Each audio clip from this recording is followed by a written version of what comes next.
Well, let's look back at how the stage unfolded. 7 riders broke clear in the end. We heard there from Luke Plapp how tricky it was when it started. And interestingly enough, how there was a bit of debate over who should do the chasing. Everyone was thinking UAE Team Emirates would do it, but according to Luke Plapp, that didn't quite happen. Then we saw that rather scary moment where an EF Education soigneur was eaten by the peloton.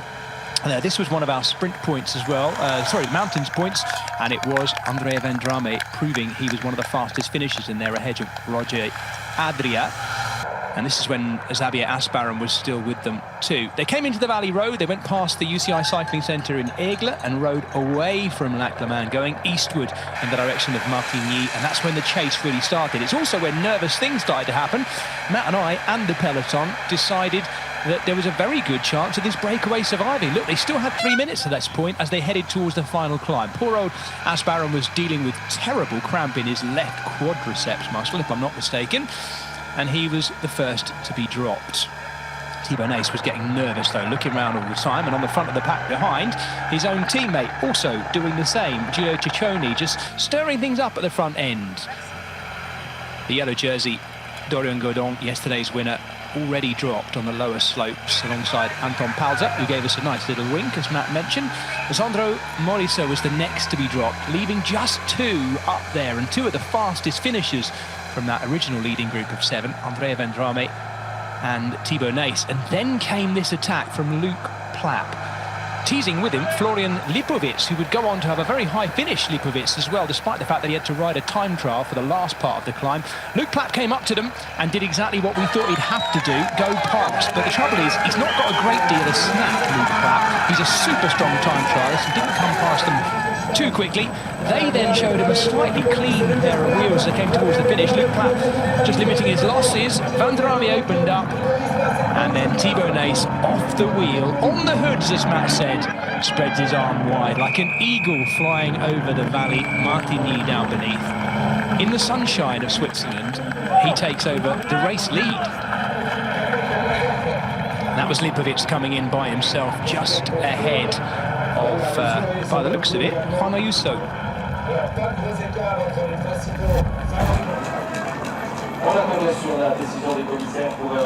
Oh, fantastic stage, Matt.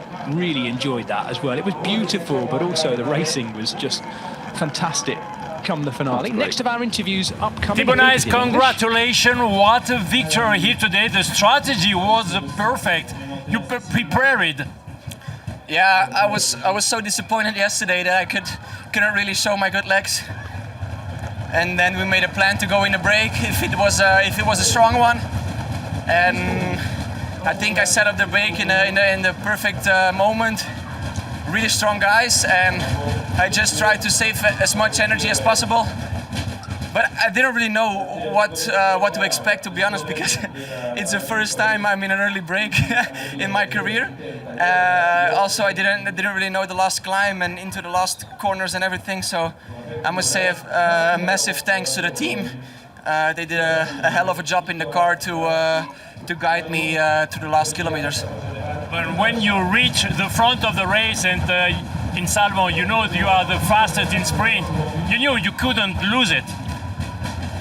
Yeah, that's true, but then it gets difficult. If you start thinking about this, then that's the moment everything can slip out of your hands.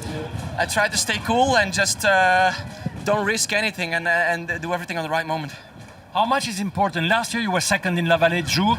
This year you win here in Romandie in your career, in a young career, but very important career. How much is important this day today for you? Yeah, I cannot describe this. For some people it might just look like a normal victory, but I want this so bad and I work so hard for this, and it was the first big goal of the season to be really good in shape here, and that's one thing, and then to win, it's something else, and we'll remember this for the rest of my life. You wear also the yellow jersey, that means a lot. You want to keep it tomorrow, and why not also Saturday? My TT for the moment is not strong enough to keep it, but I will enjoy my day in yellow tomorrow. Thanks a lot, and Ryan. What a fantastic young man. Under 23 World Cyclocross champion last year. Touted uphill sprinter this year, Matt, but now he's a mountain climber too.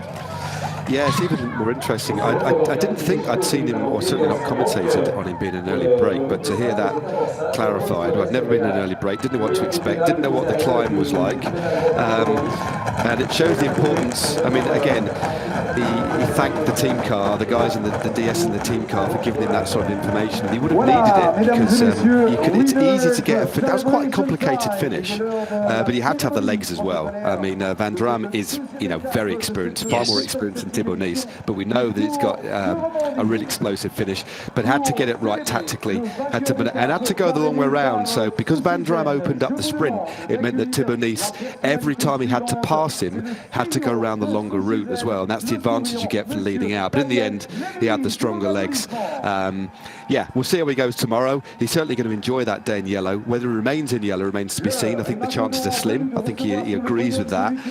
But a massively important win, his first ever World Tour win as well. And what a way to do it, and what a setting as well. And when you look back at the riders that he beat today, it's a cracking field. I mean, this is a top quality lineup we've got at the Tour de Romandie.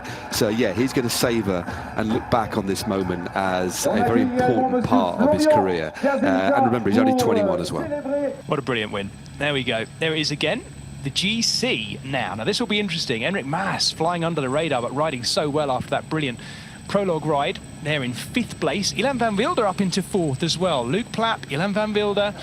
Enric Mas on his day can time trial well too. It's got a kind of an uphill gradual gradient to it tomorrow for the first 6 or 7k, a bit of a plateau over the top, and then a very gradual downhill to the finish as well.